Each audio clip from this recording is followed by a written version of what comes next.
Lukas pasal 21. Persembahan seorang janda miskin. Ketika Yesus mengangkat mukanya, ia melihat orang-orang kaya memasukkan persembahan mereka ke dalam peti persembahan. Ia melihat juga seorang janda miskin memasukkan 2 peser ke dalam peti itu. Lalu ia berkata, "Aku berkata kepadamu, sesungguhnya janda miskin ini memberi lebih banyak daripada semua orang itu, sebab mereka semua memberi persembahannya dari kelimpahannya. Tetapi janda ini memberi dari kekurangannya, bahkan ia memberi seluruh nafkahnya." Bait Allah akan diruntuhkan. Ketika beberapa orang berbicara tentang bait Allah dan mengagumi bangunan itu yang dihiasi dengan batu yang indah-indah dan dengan berbagai-bagai barang persembahan, berkatalah Yesus, "Apa yang kamu lihat di situ? Akan datang harinya di mana tidak ada satu batu pun akan dibiarkan terletak di atas batu yang lain. Semuanya akan diruntuhkan." Permulaan penderitaan. Dan murid-murid bertanya kepada Yesus, katanya, "Guru, bila manakah itu akan terjadi? Dan apakah tandanya kalau itu akan terjadi?" Jawabnya, "Waspadalah, supaya kamu jangan disesatkan. Sebab banyak orang akan datang dengan memakai namaku dan berkata, 'Akulah dia,' dan saatnya sudah dekat. Janganlah kamu mengikuti mereka. Dan apabila kamu mendengar tentang peperangan dan pemberontakan, janganlah kamu terkejut. Sebab semuanya itu harus terjadi dahulu. Tetapi itu tidak berarti kesudahannya akan datang segera." Ia berkata kepada mereka, "Bangsa akan bangkit melawan bangsa, dan kerajaan melawan kerajaan, dan akan terjadi gempa bumi yang dahsyat, dan di berbagai tempat akan ada penyakit sampar dan kelaparan, dan akan terjadi juga hal-hal yang mengejutkan, dan tanda-tanda yang dahsyat dari langit. Tetapi sebelum semuanya itu, kamu akan ditangkap dan dianiaya. Kamu akan diserahkan ke rumah-rumah ibadat dan penjara-penjara, dan kamu akan dihadapkan kepada raja-raja dan penguasa-penguasa oleh karena namaku. Hal itu akan menjadi kesempatan bagimu untuk bersaksi. Sebab itu tetapkanlah di dalam hatimu, supaya kamu jangan memikirkan lebih dahulu pembelaanmu. Sebab aku sendiri akan memberikan kepadamu kata-kata hikmat, sehingga kamu tidak dapat ditentang atau dibantah lawan-lawanmu. Dan kamu akan diserahkan juga oleh orang tuamu, saudara-saudaramu, kaum keluargamu, dan sahabat-sahabatmu. Dan beberapa orang di antara kamu akan dibunuh. Dan kamu akan dibenci semua orang oleh karena namaku. Tetapi tidak sehelai pun dari rambut kepalamu akan hilang. Kalau kamu tetap bertahan, kamu akan memperoleh hidupmu. Tentang runtuhnya Yerusalem. Apabila kamu melihat Yerusalem dikepung oleh tentara-tentara, ketahuilah bahwa keruntuhannya sudah dekat. Pada waktu itu orang-orang yang berada di Yudea harus melarikan diri ke pegunungan, dan orang-orang yang berada di dalam kota harus mengungsi. Dan orang-orang yang berada di pedusunan jangan masuk lagi ke dalam kota. Sebab itulah masa pembalasan, di mana akan genap semua yang ada tertulis. Celakalah ibu-ibu yang sedang hamil atau yang menyusukan bayi pada masa itu. Sebab akan datang kesesakan yang dahsyat atas seluruh negeri dan murka atas bangsa ini. Dan mereka akan tewas oleh mata pedang dan dibawa sebagai tawanan ke segala bangsa. Dan Yerusalem akan diinjak-injak oleh bangsa-bangsa yang tidak mengenal Allah, sampai genaplah zaman bangsa-bangsa itu. Kedatangan Anak Manusia, perumpamaan tentang pohon ara. Dan akan ada tanda-tanda pada matahari dan bulan dan bintang-bintang, dan di bumi bangsa-bangsa akan takut dan bingung menghadapi deru dan gelora laut. Orang akan mati ketakutan karena kecemasan, berhubung dengan segala apa yang menimpa bumi ini. Sebab kuasa-kuasa langit akan goncang. Pada waktu itu orang akan melihat Anak Manusia datang dalam awan dengan segala kekuasaan dan kemuliaannya. Apabila semuanya itu mulai terjadi, bangkitlah dan angkatlah mukamu, sebab penyelamatanmu sudah dekat. Lalu Yesus mengatakan perumpamaan ini kepada mereka. Perhatikanlah pohon ara atau pohon apa saja. Apabila kamu melihat pohon-pohon itu sudah bertunas, kamu tahu dengan sendirinya bahwa musim panas sudah dekat. Demikian juga jika kamu melihat hal-hal itu terjadi, ketahuilah bahwa kerajaan Allah sudah dekat. Aku berkata kepadamu, sesungguhnya angkatan ini tidak akan berlalu sebelum semuanya terjadi. Langit dan bumi akan berlalu, tetapi perkataanku tidak akan berlalu. Nasihat supaya berjaga-jaga. Jagalah dirimu, supaya hatimu jangan syarat oleh pesta pora dan kemabukan, serta kepentingan-kepentingan duniawi, dan supaya hari Tuhan jangan dengan tiba-tiba jatuh ke atas dirimu seperti suatu jeret. Sebab ia akan menimpa semua penduduk bumi ini. Berjaga-jagalah senantiasa sambil berdoa, supaya kamu beroleh kekuatan untuk luput dari semua yang akan terjadi itu, dan supaya kamu tahan berdiri di hadapan Anak Manusia. Pada siang hari Yesus mengajar di Bait Allah, dan pada malam hari ia keluar dan bermalam di gunung yang bernama Bukit Zaitun. Dan pagi-pagi semua orang banyak datang kepadanya di dalam Bait Allah untuk mendengarkan dia. Lukas pasal 22. Rencana untuk membunuh Yesus. Hari Raya Roti Tidak Beragi yang disebut Paskah sudah dekat. Imam-imam kepala dan ahli-ahli Taurat mencari jalan bagaimana mereka dapat membunuh Yesus, sebab mereka takut kepada orang banyak. Yudas mengkhianati Yesus. Maka masuklah iblis ke dalam Yudas yang bernama Iskariot, seorang dari ke-12 murid itu.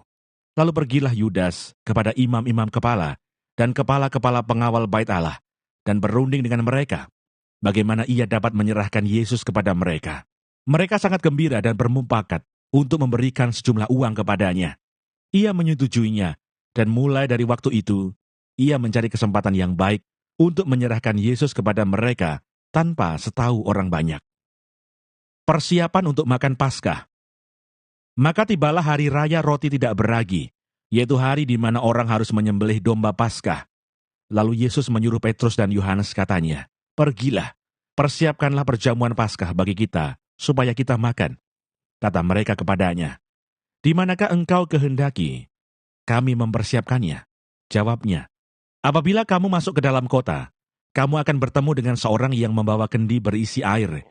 Ikutilah dia ke dalam rumah yang dimasukinya, dan katakanlah kepada tuan rumah itu, 'Guru bertanya kepadamu, di manakah ruangan tempat aku bersama-sama dengan murid-muridku akan makan Paskah?'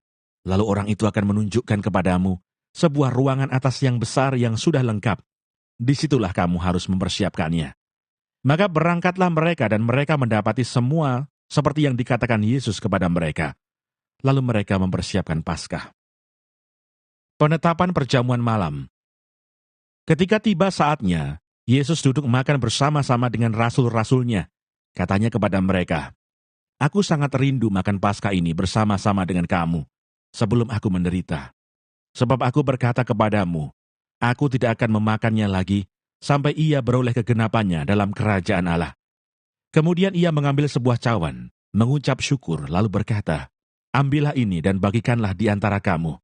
Sebab aku berkata kepada kamu, mulai dari sekarang ini, aku tidak akan minum lagi hasil pokok anggur, sampai kerajaan Allah telah datang."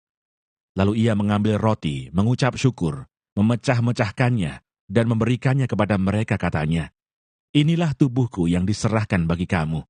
Perbuatlah ini menjadi peringatan akan aku."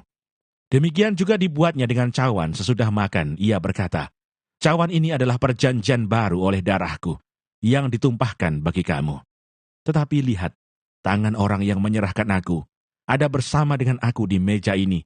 Sebab Anak Manusia memang akan pergi, seperti yang telah ditetapkan. Akan tetapi, celakalah orang yang olehnya ia diserahkan." Lalu mulailah mereka mempersoalkan, siapa di antara mereka yang akan berbuat demikian. Percakapan waktu perjamuan malam. Terjadilah juga pertengkaran di antara murid-murid Yesus. Siapakah yang dapat dianggap terbesar di antara mereka?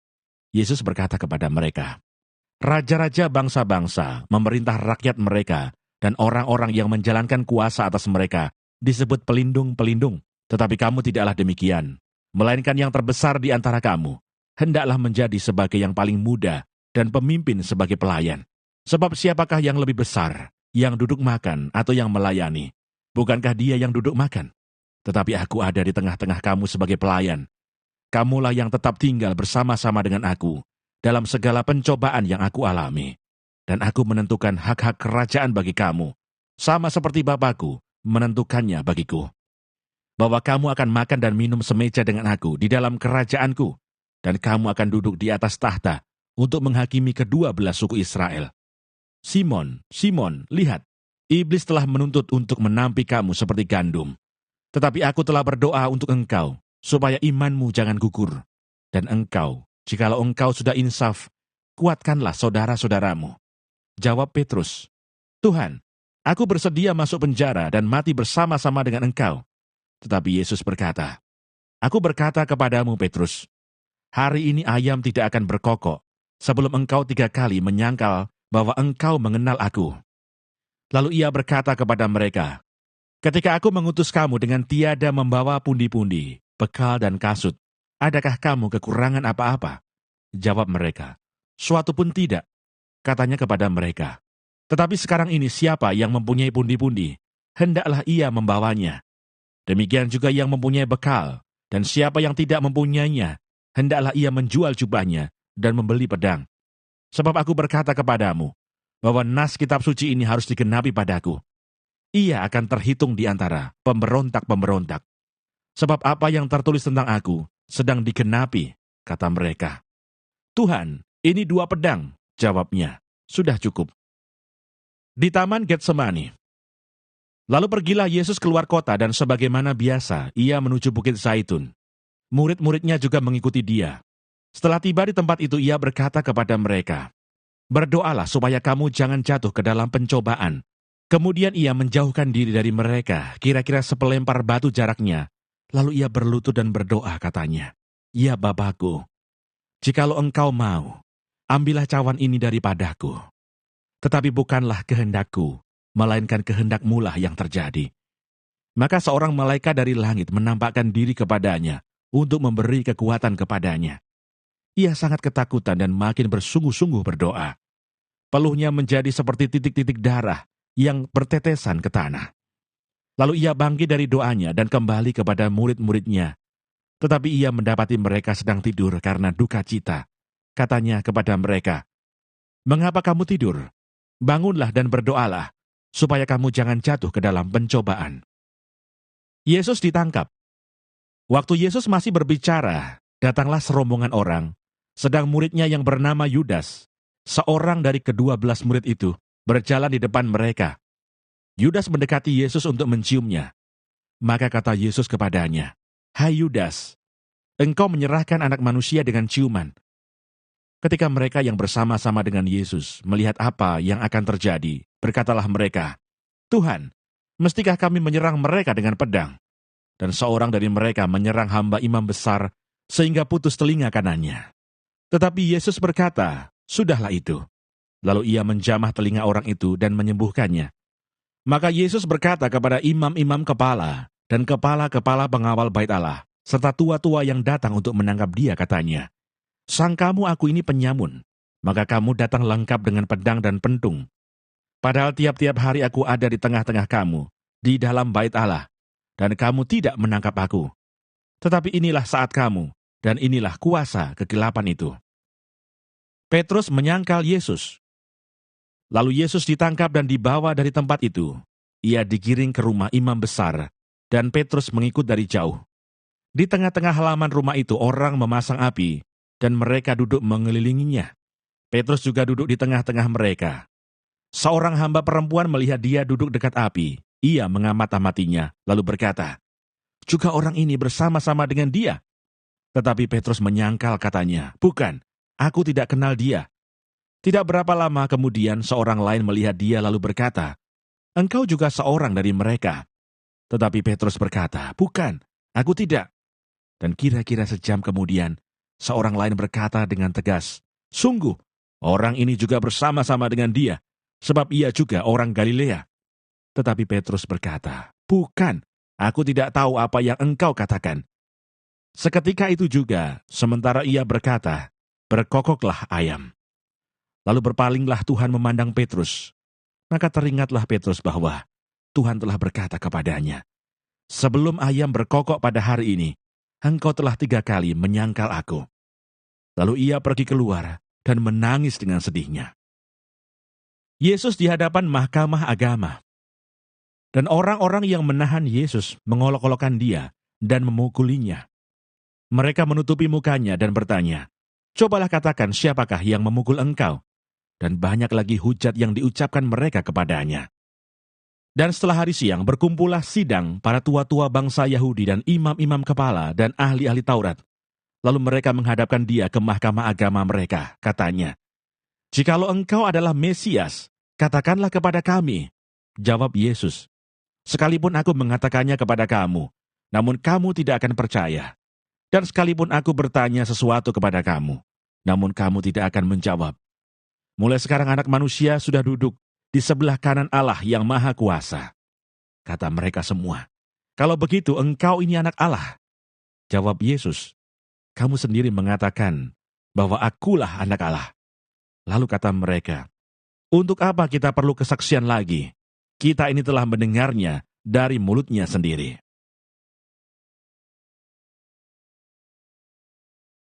Lukas pasal 23. Yesus di hadapan Pilatus. Lalu bangkitlah seluruh sidang itu dan Yesus dibawa menghadap Pilatus. Di situ mereka mulai menuduh dia, katanya, "Telah kedapatan oleh kami bahwa orang ini menyesatkan bangsa kami dan melarang membayar pajak kepada Kaisar, dan tentang dirinya ia mengatakan bahwa ia adalah Kristus, yaitu Raja." Pilatus bertanya kepadanya, "Engkaukah Raja orang Yahudi?" Jawab Yesus, "Engkau sendiri mengatakannya." Kata Pilatus kepada imam-imam kepala dan seluruh orang banyak itu, "Aku tidak mendapati kesalahan apapun pada orang ini." Tetapi mereka makin kuat mendesak, katanya, "Ia menghasut rakyat dengan ajarannya di seluruh Yudea. Ia mulai di Galilea dan sudah sampai ke sini." Ketika Pilatus mendengar itu, ia bertanya, "Apakah orang itu seorang Galilea?" Dan ketika ia tahu bahwa Yesus seorang dari wilayah Herodes, ia mengirim dia menghadap Herodes, yang pada waktu itu ada juga di Yerusalem. Yesus di hadapan Herodes. Ketika Herodes melihat Yesus, ia sangat girang, sebab sudah lama ia ingin melihatnya, karena ia sering mendengar tentang dia. Lagi pula ia mengharapkan melihat bagaimana Yesus mengadakan suatu tanda. Ia mengajukan banyak pertanyaan kepada Yesus, tetapi Yesus tidak memberi jawaban apapun. Sementara itu imam-imam kepala dan ahli-ahli Taurat maju ke depan dan melontarkan tuduhan-tuduhan yang berat terhadap dia. Maka mulailah Herodes dan pasukannya menista dan mengolok-olokkan dia. Ia mengenakan jubah kebesaran kepadanya, lalu mengirim dia kembali kepada Pilatus.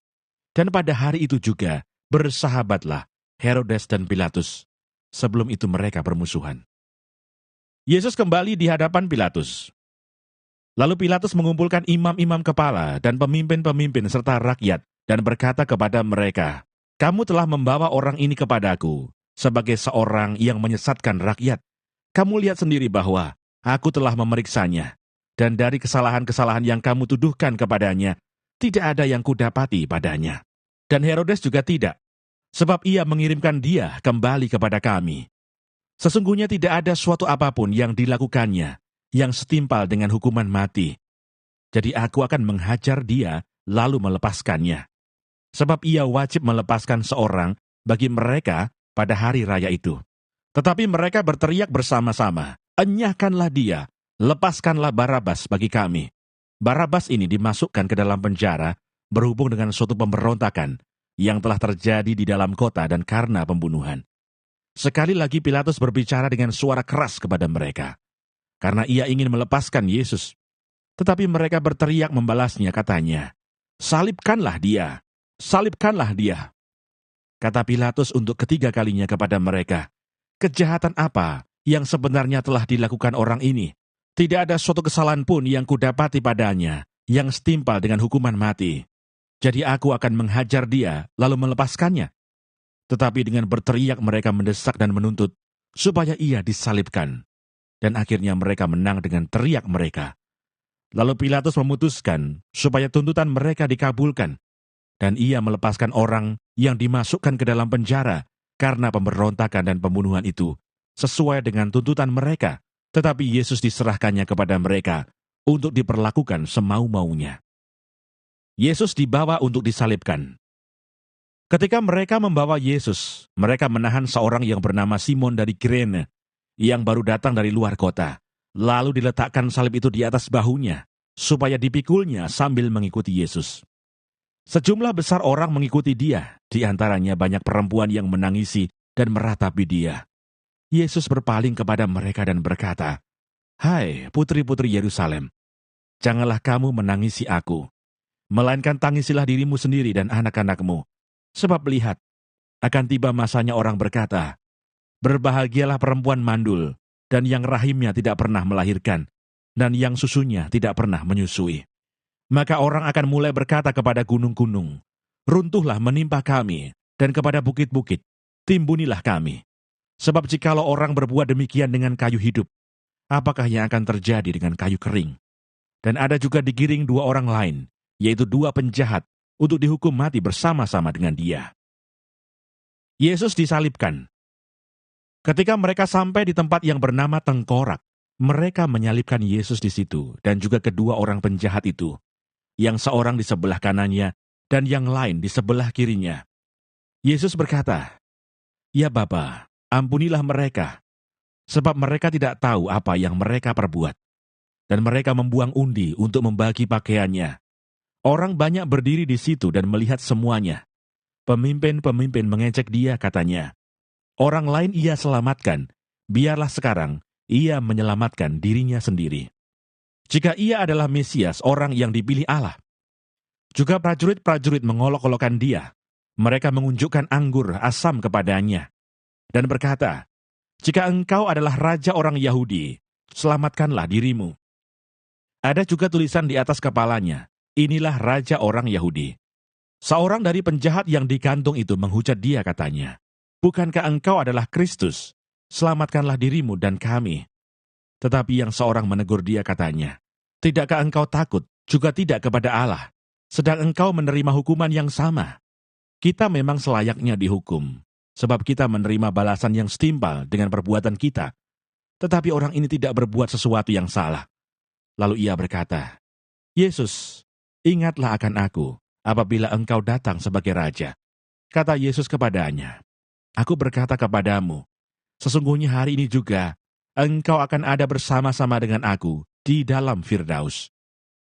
Yesus mati. Ketika itu hari sudah kira-kira jam 12. Lalu kegelapan meliputi seluruh daerah itu sampai jam 3. Sebab matahari tidak bersinar dan tabir bait suci terbelah dua. Lalu Yesus berseru dengan suara nyaring, "Ya Bapa, ke dalam tanganmu kuserahkan nyawaku." Dan sesudah berkata demikian ia menyerahkan nyawanya. Ketika kepala pasukan melihat apa yang terjadi, ia memuliakan Allah, katanya, "Sungguh, orang ini adalah orang benar." Dan sesudah seluruh orang banyak yang datang berkerumun di situ untuk tontonan itu, melihat apa yang terjadi itu, pulanglah mereka sambil memukul-mukul diri. Semua orang yang mengenal Yesus dari dekat, termasuk perempuan-perempuan yang mengikuti dia dari Galilea, berdiri jauh-jauh dan melihat semuanya itu. Yesus dikuburkan. Adalah seorang yang bernama Yusuf. Ia anggota majelis besar dan seorang yang baik lagi benar. Ia tidak setuju dengan putusan dan tindakan majelis itu. Ia berasal dari Arimatea, sebuah kota Yahudi, dan ia menanti-nantikan kerajaan Allah. Ia pergi menghadap Pilatus dan meminta mayat Yesus. Dan sesudah ia menurunkan mayat itu, ia mengapaninya dengan kain lenan, lalu membaringkannya di dalam kubur yang digali di dalam bukit batu, di mana belum pernah dibaringkan mayat. Hari itu adalah hari persiapan dan Sabat hampir mulai, dan perempuan-perempuan yang datang bersama-sama dengan Yesus dari Galilea ikut serta dan mereka melihat kubur itu dan bagaimana mayatnya dibaringkan. Dan setelah pulang, mereka menyediakan rempah-rempah dan minyak mur.